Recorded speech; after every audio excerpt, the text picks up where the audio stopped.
अस्सलाम वालेकुम रहमतुल्लाहि व बरकातुहू। नाज़रीन, मैं हकीम कमाल एक बार फिर आपकी खिदमत में हाजिर हुआ हूँ तिब्बी यूनानी के एक बहुत ही मशहूर मारूफ और बहुत ही रिप्यूटेड फार्मूलेशंस के साथ, जिसको हम माजून फ़लासफ़ा के नाम से जानते हैं। माजून फ़लासफ़ा, जैसा कि आप देख सकते हैं कि ये तिब्बी यूनानी का एक ऐसा मुरक्कब है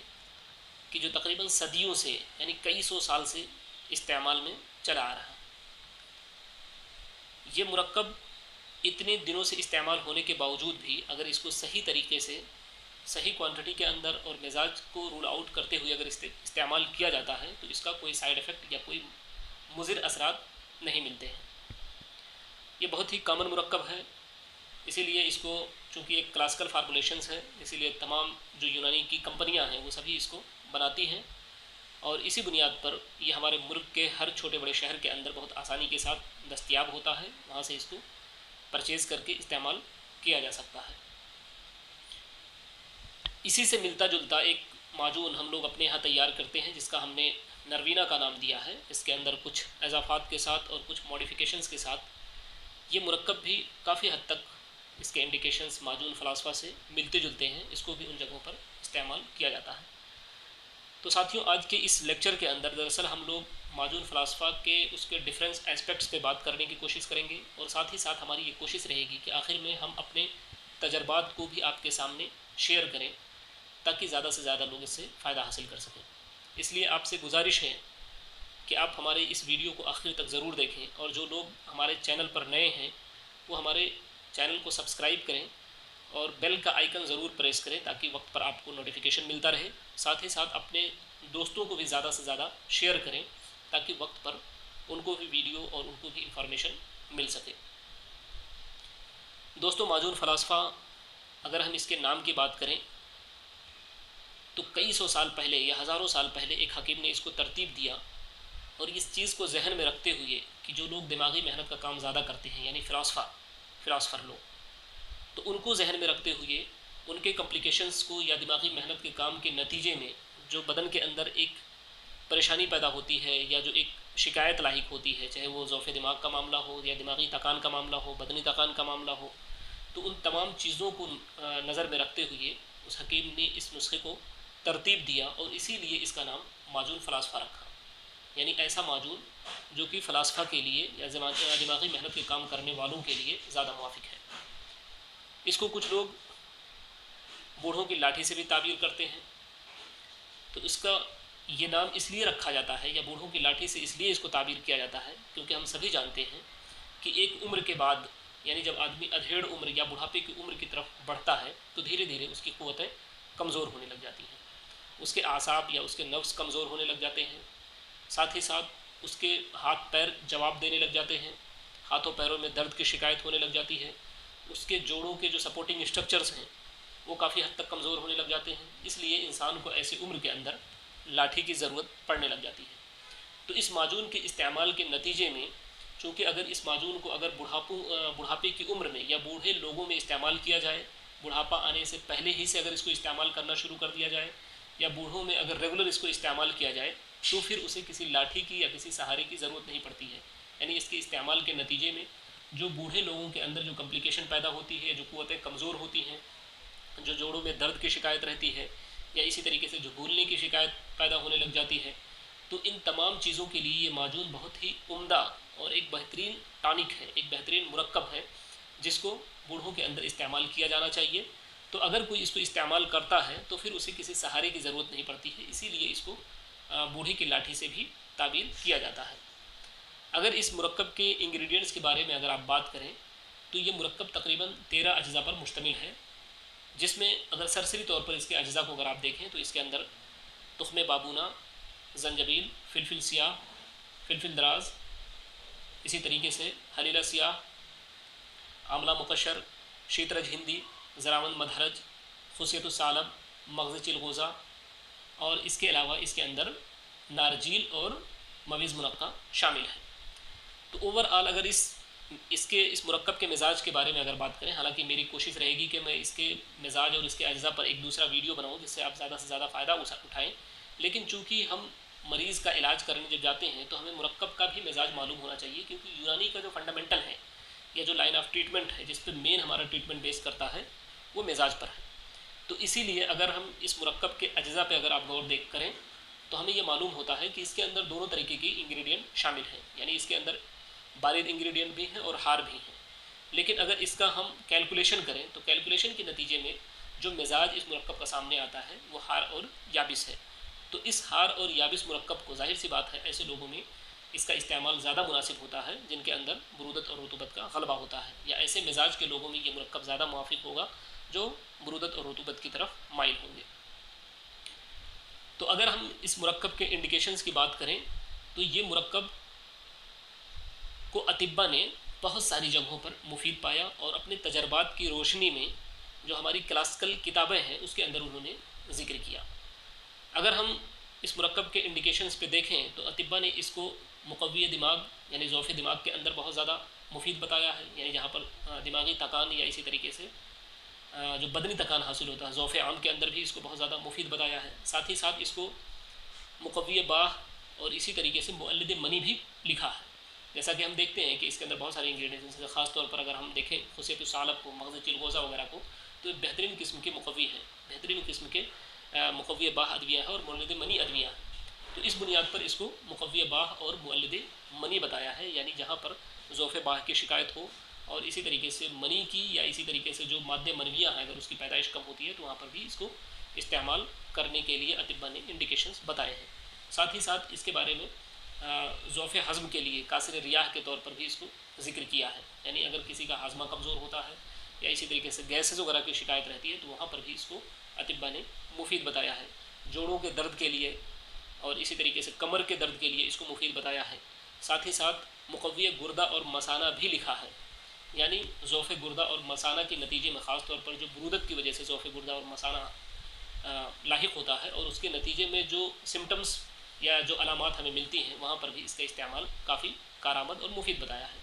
इसी तरीके से बाज़ अतिब्बा ने इसके बारे में ये लिखा है कि अगर कोई रेगुलर यानी कोई इस बात का इरादा करता है कि उसके यहाँ पे लड़के की पैदाइश हो तो मियाँ और बीवी अगर इसको रेगुलर तकरीबन 3 माह तक इस्तेमाल करते हैं और उसके बाद हम बिस्तरी करते हैं और उसके नतीजे में जो हमल होता है तो उसमें ज़्यादा चांसेस होते हैं कि औलाद नरीना होगा, यानी लड़का पैदा होने के चांसेस वहाँ पर ज़्यादा होते हैं। बहरहाल इससे मुताल्लिक मेरा कोई ज़ाती तजर्बा नहीं है, अतिब्बा ने इसके बारे में लिखा है, आप लोग इसको इस्तेमाल कर कर अपना तजर्बा शेयर कर सकते हैं। तो ये जो अतिब्बा ने इसके बहुत सारे इंडिकेशंस बताए दोस्तों, अगर आप इसके बारे में बात करें तो अतिब्बा ने जो जो इंडिकेशंस बताए हैं दरअसल ये कोई क़यासी इंडिकेशंस नहीं हैं,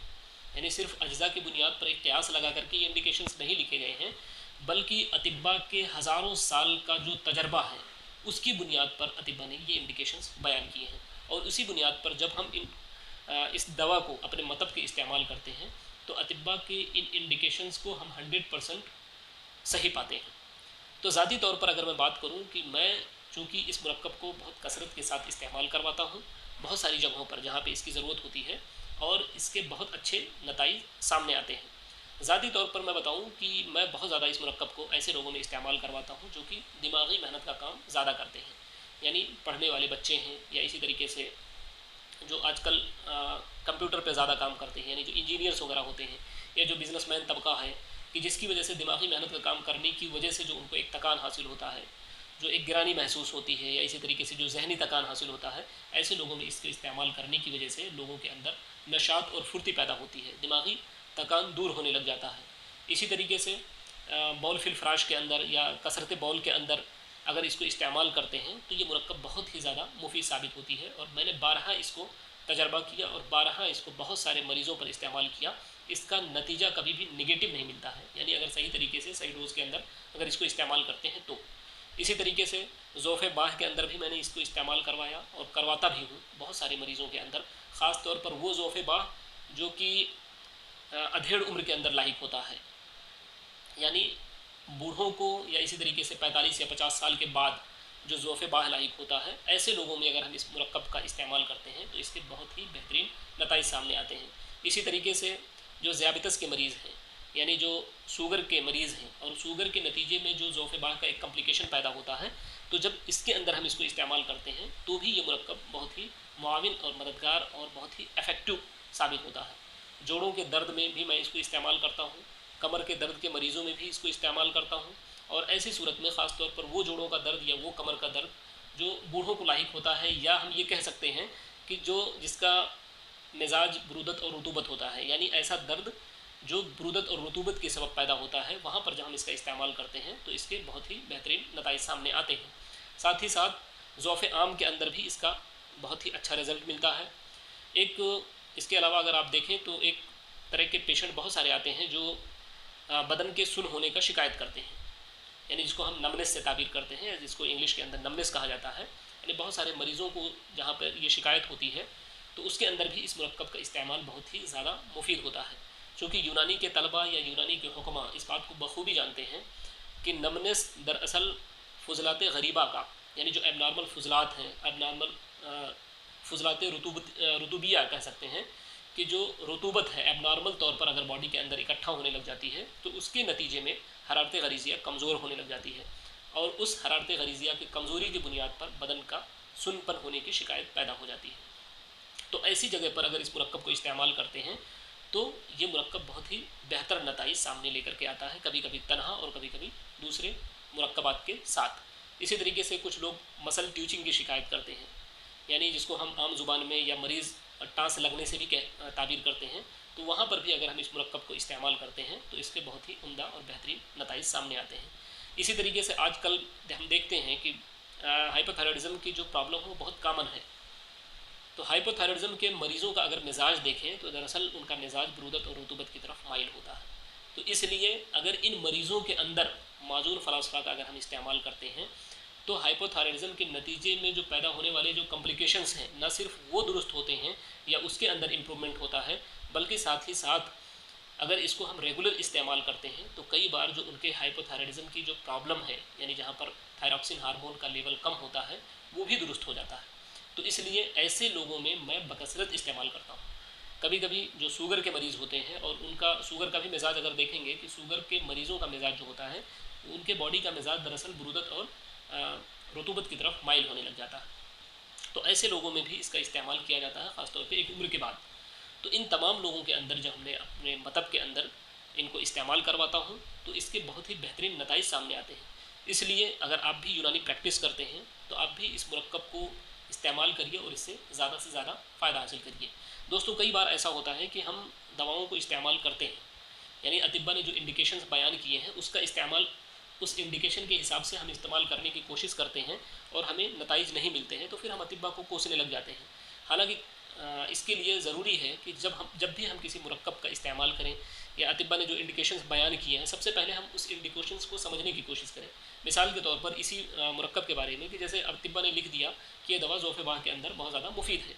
लेकिन अगर आप इसके मिजाज पे गौर करेंगे तो ये मिजाजी एतबार से ये दवा हार है। तो उन लोगों के अंदर ये दवा ज़ौफ़ बाह में ज़्यादा मुआफ़िक होगी, ज़्यादा मुफीद होगी जिनका मिजाज बुरूदत और रुतूबत की तरफ होगा। यानी हार लोगों में अगर इस्तेमाल, या अगर वो ज़ौफ़ बाह जो हरारत के सबब पैदा हुआ है अगर वहाँ पर इसका इस्तेमाल करेंगे तो ये बहुत अच्छे रिजल्ट नहीं आएंगे, बल्कि हो सकता है इसके जो अनवांटेड रिज़ल्ट हैं वो सामने आए, जिसको हमें ज़रूरत नहीं है, तो ऐसे रिज़ल्ट भी वहाँ पे मिलेंगे। तो इसलिए दवाओं को इस्तेमाल करने से पहले आप उसके इंडिकेशंस को अच्छी तरीके से समझें, दवाओं के मिजाज को समझें और फिर इस्तेमाल करें। अब रही बात कि अगर आपका इंडिकेशंस, यानी जो आपने मरीज़ की डायग्नोसिस सही बनाई, जो मरीज़ का मिजाज है आपने उसको सही तरीके से रूल आउट किया, उसके बावजूद भी अगर कोई किसी दवा से आपको रिज़ल्ट नहीं मिलता है, तो फिर हो सकता है कि आपने सही मिक़दार के अंदर उसको इस्तेमाल नहीं किया, या ये हो सकता है कि जो दवा की क्वालिटी है वो बहुत ज़्यादा अच्छी नहीं है। तो इसलिए दवा की क्वालिटी पे भी तवज्जो होनी चाहिए। हमारी ये कोशिश होनी चाहिए कि हम ज़्यादा से ज़्यादा जो दवाएं हैं उनको बेहतर से बेहतर क्वालिटी के अंदर तैयार करें, तो इंशाल्लाह आपको रिज़ल्ट ज़रूर मिलता है। तो दोस्तों, ये कुछ मुख्तसर सी बातें थी माजून फ़लासफ़ा के ताल्लुक़ से, जिसको मैंने आप लोगों के सामने शेयर किया। उम्मीद है कि आपको ये वीडियो पसंद आया होगा, इसलिए आप अपने दोस्तों को भी ये वीडियो शेयर करें ताकि लोग ज़्यादा से ज़्यादा इससे फ़ायदा हासिल करें। शुक्रिया, जज़ाकल्लाह। और आखिर में अगर किसी भी तरह से किसी को कोई भी समझने में किसी चीज़ को अगर दुश्वारी हो रही है या कहीं पर अगर कोई डाउट है, तो आप इस वीडियो के लिंक पर जाकर के कमेंट कर सकते हैं, हम उसका रिप्लाई ज़रूर करेंगे। शुक्रिया, जज़ाकल्लाह खैर। अस्सलामु अलैकुम व रहमतुल्लाहि व बरकातुहू।